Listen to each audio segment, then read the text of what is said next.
Hey guys, KallTorak here. Today, I am bringing you my Flameblast Stormweaver. This is one of the more fun mapping builds I've done. It's fairly mobile with a great clear speed, and I was able to solve a lot of the clunkiness around Flameblast and Solar Orb. It's not a perfect build, but man, it's fun. The core of this build is Flameblast. You channel the spell up to 10 stages, each stage increasing the radius and the amount of damage Flameblast deals. What started me down this path was the helmet Ezomite Peak. I got this while mapping and I wanted to see how large I could get an area of effect spell. I ended up doing a few silly things with Ice Nova and Flameblast. When using a comical amount of jewel slots, I was able to get the explosion radius off screen. It was from here that I decided to see how far I could push a fast cast speed and massive AoE radius for Flameblast. For this build, I wanted to be able to zoom around the map, exploding in a second and deleting the entire screen. And I was able to achieve that for the most part. With blink weapon swapping, I am able to teleport between a group of mobs and instantly blow them up. But obviously, committing this much to area radius and cast speed comes with some drawbacks. I tried very hard to make this a bossing viable build, and while it can clear Waystone 15 bosses just fine, bosses with max Atlas passives, Citadel bosses, and Pinnacle bosses are a little rough for single target. They are killable, but the fights can be quite long. So while I am playing a fun AoE mapping style, you will need to make changes to this build to excel at bossing. If you've been following my stream the last week, this build has gone through quite a few changes. It started on Pathfinder, then I moved it to Chrono, and now Stormweaver. I was just having to give up a lot of cast speed and area of effect to improve single target, which obviously was the entire point of the build for me. The reason I was forcing Chrono is just because I still don't have a Chronomancer build. I was hoping the cast speed from Quicksand Hourglass would feel nice, which it does. Apex of the Moment combined with Blasphemy Temporal Chains allows me to aggressively blink on top of enemies and flame blast them before I can get touched. Footprints in the Sands let you rewind time to restore your mana, which is really fun. But Stormweaver is just better for this. Force of Will solves so much of the mana problems while also increasing our cast speed. That being said, none of this really is needed for the build. I think a crit version with Blood Mage might be the best way to go, or an uncapped Demon Flame Infernalist will be the best way if you're looking to push pinnacle bosses. If you are looking for a more fun mapping build though, I am enjoying this one quite a lot. When I have a string of maps to clear with no bosses on them, I will probably be swapping to this character. Alright, so let's talk about Flameblast. It is pretty fun. When you use it, it creates a circle around you, as you can see, and it eventually explodes when you let go or you run out of mana. For each stage of it, you could get up to 10 stages. As you can see here, it stacks up to the number 10. It increases the radius and the damage per stage by 200%. So going to max channel is important for your damage because it's not just 100% increased damage, it's 200% per stage. So getting up to 10 stacks is just going to be good for your damage, and you can do that pretty consistently with Stormweaver and its mana regen. I have other things that are helping out with mana regen, but yeah, it's really nice. And as you can see here, my explosions are just giga massive, and it's like clearing the entire screen. The other thing that's cool about Flameblast is, of course, Solar Orb. You can cast Flameblast on Solar Orb. So, like, you can see how big my explosion is. It's already clearing the entire screen. Well, if you have a Frozen Orb, a Solar Orb at the edge of the screen, you're now clearing this far away. Like, it's just, it's super cool for the reach. So, you're just blinking around the map, Solar Orbing on top of yourself, or Flameblasting on top of yourself, and then Solar Orbing at a distance. It is, pretty fun, very mobile, and obviously you're getting a lot of area of effect, and clearly I had to stack area effect for that. But that is the core of the build. It's nothing too crazy there. Let's talk about the gem, Flameblast. Got a 5 link right now. I'm running Magnified Effect, Arcane Tempo, Fire Mastery, Controlled Destruction, and Inspiration. Gem skill levels, per usual, are amazing. Once you get to the higher levels, it just scales the damage so much. As you can see here, taking out Fire Mastery is a sizable damage downgrade. Now, I know 4,196 does not seem like a lot, and a 300 damage loss does not seem like a lot, but you have to keep in mind that it is 10 stages, and each stage is 200% more. So this number can be fairly deceiving if you're just looking at it as 4,196 damage. You're hitting a lot harder than that when you're at max stages. So that extra 300 damage ends up being a lot. We have Arcane Tempo for the more cast speed. You can see without it, it is a bit slower. Control Destruction, 30% more damage. I'm not playing a crit version of the build. Inspiration, I mean, the mana cost, as you can see, is insane. Without Inspiration, it's just really unreasonable to run it. Like, you have to run Inspiration. And then, of course, Magnified Effect. Without it, it is a smaller circle. And, of course, on bossing, I swap to Concentrated Effect, which is, again, a much smaller circle, but for bossing, that is fine.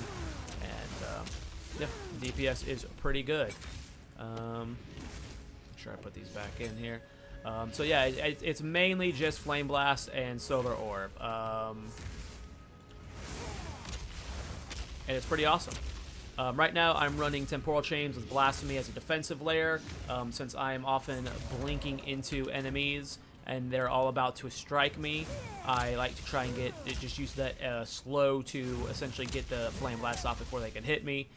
You do not need to run Temporal Chains if you don't want to. If you don't want to, run one of the curses that increases either like flammability or maybe the lightning or frost one, depending on how you're converting your damage.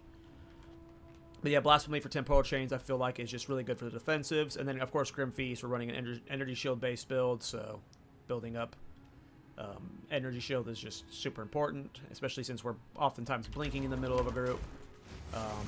Yeah, it just makes you more tanky. And then, of course, Clarity for the extra mana regen.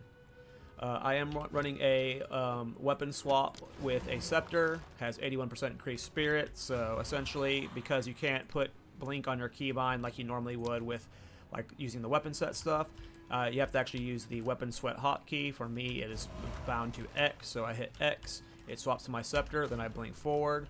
I have Solar Flame Blast to being only used in my weapon set 1. So then when I cast Flame Blast, I immediately swap back to that weapon set, and I have to hit X again to blink. And yeah, so that's how I'm doing my mobility, is with the weapon swap and blink. In the blink, I have Ingenuity. And then in Solar Orb, right now, I only have Persistence. I'm not sure what else to put in this. Maybe Strip Away. Right now, Solar Orb is really just used for bossing. Sometimes I use it on mapping. Like I said, you can use it to push the edge of the screen. But really, when you're casting Flame Blast on it, like, the cast speed and the mana cost is significantly reduced.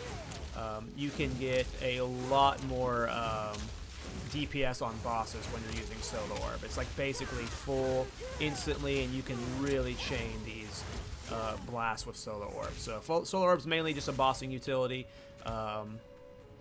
But it obviously is great for mapping too. If you wanted to only use it on mapping as well, you could.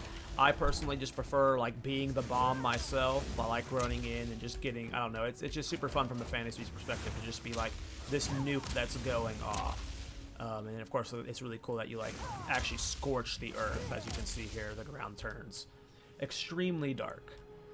Okay, so that is the skill gems. Let's take a look at the gear. So most of my damage is coming from my wand, as you can see here. Again, keep in mind the damage scaling that's going on. 4196 with my wand on to 1424.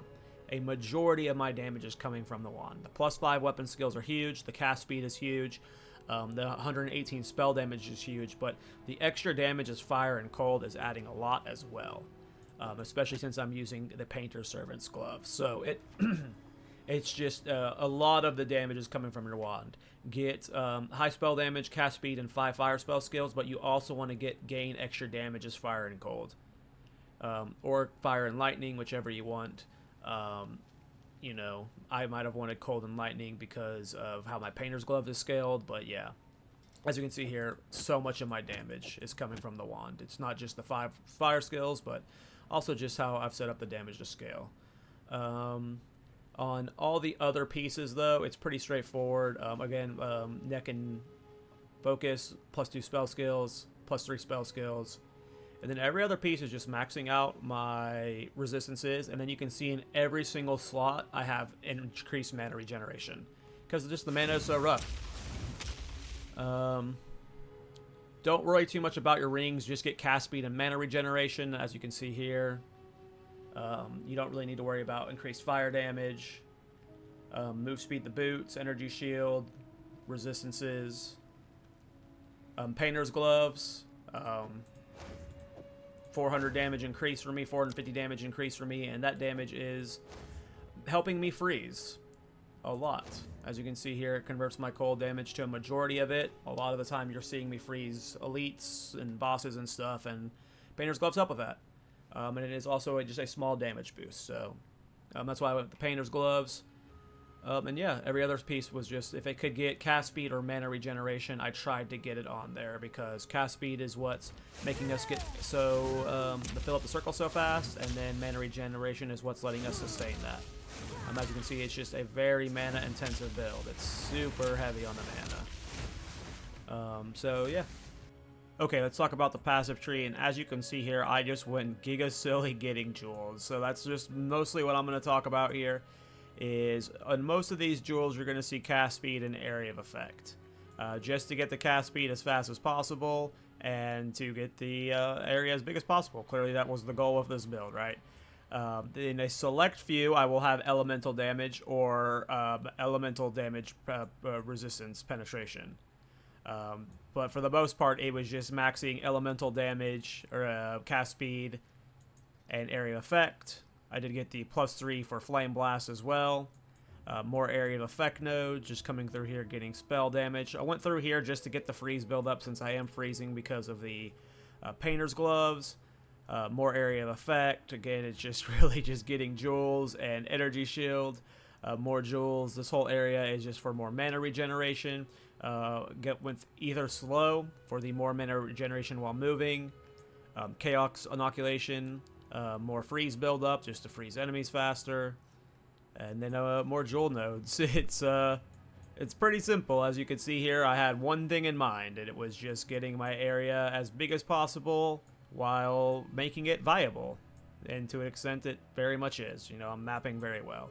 And then of course for the ascendancy passives, I have Force of Will right now with my first two ascendancies. It's just Arcane Surge is amazing. It increases your mana regeneration and cast speed, and then of course Force of Will amps that even more. And then I've got my next points into scoring wins, so I just do more elemental damage. So yeah, it's pretty simple, not too much to talk about here. It's just really getting as many jewels as I could with elemental damage and area of effect and cast speed, just so it's big fast booms.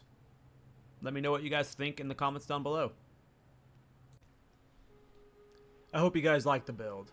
If you've made it this far, it probably means you enjoy my content. Please like and subscribe. I've been streaming a lot lately, both on YouTube and Twitch. I plan on participating in the upcoming PoE 2 races, so if you're interested in watching me learn and prepare for that, come check it out.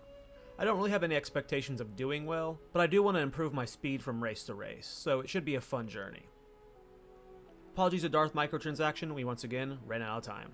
Take care, boys. See ya in the next one.